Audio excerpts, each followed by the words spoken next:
Hello दोस्तों, अगर आप डीएलएड फर्स्ट सेमेस्टर की तैयारी कर रहे हैं तो ये वीडियो आपके लिए बहुत ही ज़रूरी होने वाला है। इसमें हम 30 बाल विकास के एमसीक्यू क्वेश्चन लेके आए हुए हैं। चलिए चलते हैं अपने पहले क्वेश्चन की तरफ। हमारा जो पहला क्वेश्चन है वह है कि सीखने की सही परिभाषा है। सीखने का सही परिभाषा क्या हो सकता है? तो इसका जो सही जवाब हो जाएगा वह होगा अनुभव और प्रशिक्षण द्वारा व्यवहार में परिवर्तन। यही सही ऑप्शन हो जाएगा। और ये सारे क्वेश्चन इतने इंपॉर्टेंट है कि सब प्रीवियस ईयर क्वेश्चन पेपर में से आ चुके हैं। ठीक है, तो इस वीडियो को पूरा जरूर देखिए।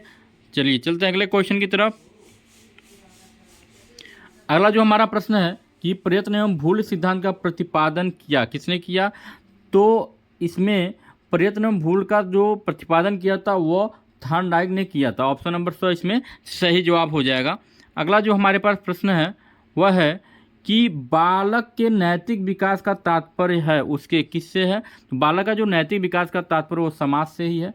ठीक है, ऑप्शन नंबर और इसका सही जवाब हो जाएगा। ठीक है, आगे बढ़ते हैं कि निम्न में से कौन सा प्रकार मनोवैज्ञानिक है? अगर वीडियो आपको अच्छा लगे तो कमेंट करके जरूर बताएं। तो ऑप्शन नंबर अ बहिर्मुखी। आगे बढ़ते हैं कि आत्म केंद्रित व्यक्ति का व्यक्तित्व कैसा होता है? तो जो आत्म केंद्रित व्यक्ति होते हैं उनका जो व्यक्तित्व होता है वह अंतर्मुखी होता है। ठीक है, आगे बढ़ते हैं। अगला जो हमारा प्रश्न है कि चिंतन के साधन में एक है, कौन इसमें चिंतन के साधन में आता है? तो संकेत। ऑप्शन नंबर अ इसका सही जवाब हो जाएगा। आगे बढ़ते हैं कि बालक में अभिप्रेरणा उत्पन्न करने का प्रमुख स्रोत क्या? अभिप्रेरणा का मतलब होता है मोटिवेशनल। तो हम इन तीनों के मेथड से, उद्दीपन के भी मेथड से, रुचि के मेथड से, आवश्यकता के मेथड से हम उसके अंदर अभिप्रेरणा उत्पन्न कर सकते हैं। इसलिए हमारा सही जो ऑप्शन होगा वह 2 हो जाएगा। आगे बढ़ते हैं कि स्मृति एक आदर्श पुनरावृत्ति यह कथन किसका है? तो ये बहुत इंपॉर्टेंट क्वेश्चन है। ये कथन हमारे स्काउट साहब का है। तो ऑप्शन नंबर अ याद रखिएगा। आगे बढ़ते हैं कि सृजनात्मक बालक की विशेषता है कि क्या होता है? तो ऐसे बच्चे संवेदनशील भी होते हैं, परिहास प्रिय भी होते हैं, जिज्ञासु भी होते हैं। तो ऑप्शन नंबर 2 सही जवाब हो जाएगा। आगे बढ़ते हैं कि फ्रायड के अनुसार आक्रामकता का कारण क्या हो सकता है? तो उद्दोलन होता है। ऑप्शन नंबर ब सही जवाब हो जाएगा, उद्दोलन इसमें। ठीक है, आगे बढ़ते हैं कि जन्म के समय, वेरी इंपॉर्टेंट क्वेश्चन है, याद रखिएगा, इंपॉर्टेंट क्वेश्चन है ये, कि जन्म के समय शिशुओं के भीतर कितने संवेग पाए जाते हैं?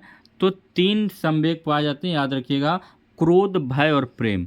याद रखिएगा, क्रोध, भय और प्रेम, ये वाटसन के 3 हैं। ठीक है, आगे बढ़ते हैं। थॉर्नडाइक ने दिया था, थॉर्नडाइक ने कौन से नियम दिए थे? तो याद रखिएगा, थॉर्नडाइक ने ये तीनों नियम दिया था। उन्होंने थॉर्नडाइक ने प्रभाव का नियम, अभ्यास का नियम, तत्परता का नियम, ये थॉर्नडाइक के 3 मौलिक नियम हैं। तो ये याद रखिएगा। टोटल 8 थे, 3 इधर 5 उधर। ठीक है, आगे बढ़ते हैं कि प्रेरणा कैसे होती है? प्रेरणा, जो हम मोटिवेशनल बात करते हैं, मोटिवेशन करते हैं, तो मोटिवेशन हमेशा सकारात्मक करना चाहिए और सकारात्मक होता है। मोटिवेशन सकारात्मक होता ही है। ठीक है, आगे बढ़ते हैं। अधिगम स्थानांतरण के सिद्धांत क्या हैं? अधिगम स्थानांतरण के सिद्धांत क्या हैं?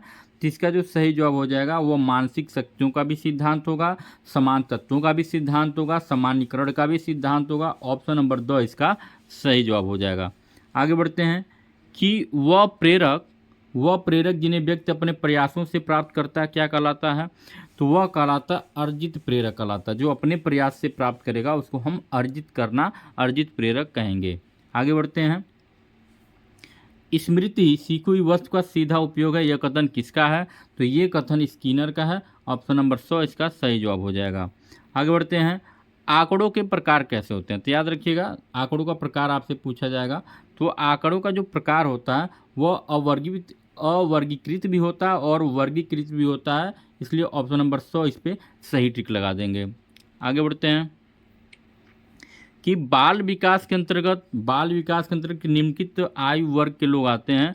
तो बाल विकास के जो अंतर्गत आयु निर्धारित की गई है वह 0 से 18 वर्ष की गई है। ऑप्शन नंबर इसका सही जवाब हो जाएगा।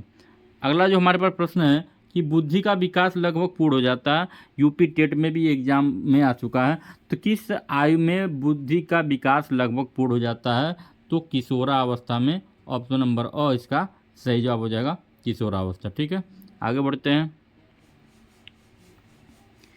जो नवजात बच्चे होते हैं उनमें हड्डियों की संख्या कितनी होती है? बहुत कॉमन क्वेश्चन है। 270 हड्डियां होती हैं।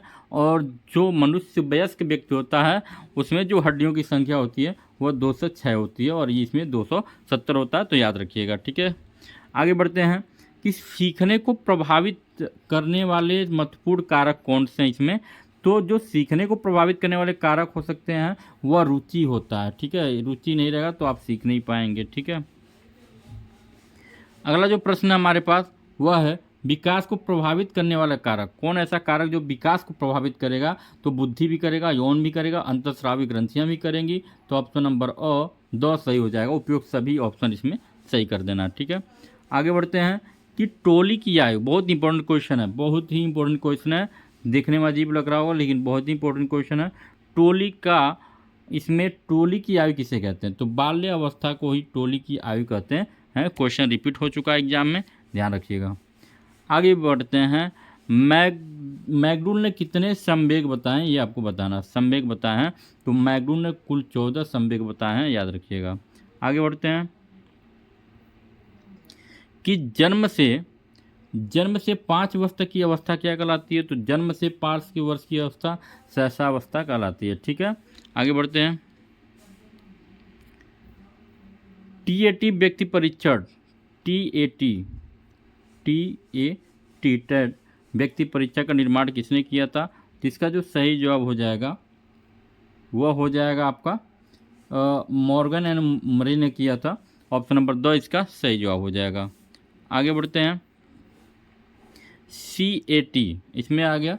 सीएटी परीक्षण किस आयु के बच्चों कोई व्यक्तित्व का मूल्यांकन करने हेतु प्रयोग किया जाता है? तो इसका जो सही जवाब हो जाएगा 11 से 15 वर्ष तक के बच्चों के लिए। ठीक है, आगे बढ़ते हैं। संवेग का प्रकार इसमें नहीं है। कौन इसमें संवेग का प्रकार? तो मैंने 3 प्रकार बताया था, क्रोध, भय और प्रेम। तो क्रोध है, भय, प्रेम है, ध्यान नहीं होता है संवेग का प्रकार, इस पर टिक लगा देना है। आगे बढ़ते हैं कि प्रतिभाशाली बालक की बुद्धि लब्धि कितनी होती है? जो प्रतिभाशाली बालक होते हैं उनको बुद्धि लब्धि कम कम 140 से भी अधिक होता है। ऑप्शन नंबर 100 इसका सही जवाब हो जाएगा। ठीक है, आगे बढ़ते हैं कि बाल विकास को प्रभावित करने वाले कारक कौन है? कौन ऐसा कारक है जो बाल विकास को ही प्रभावित कर देता है? इंपॉर्टेंट क्वेश्चन है। तो तनाव शब्द जो है वो बाल विकास को प्रभावित करने वाला कारक है। आप हमें कमेंट करके बताएं, हम आपको लिए और दूसरे टॉपिक पे वीडियो लेके आएंगे। वीडियो कैसा लगा आप ज़रूर बताएंगे। मिलते हैं अगले वीडियो में, तब तक के लिए नमस्कार, जय हिंद।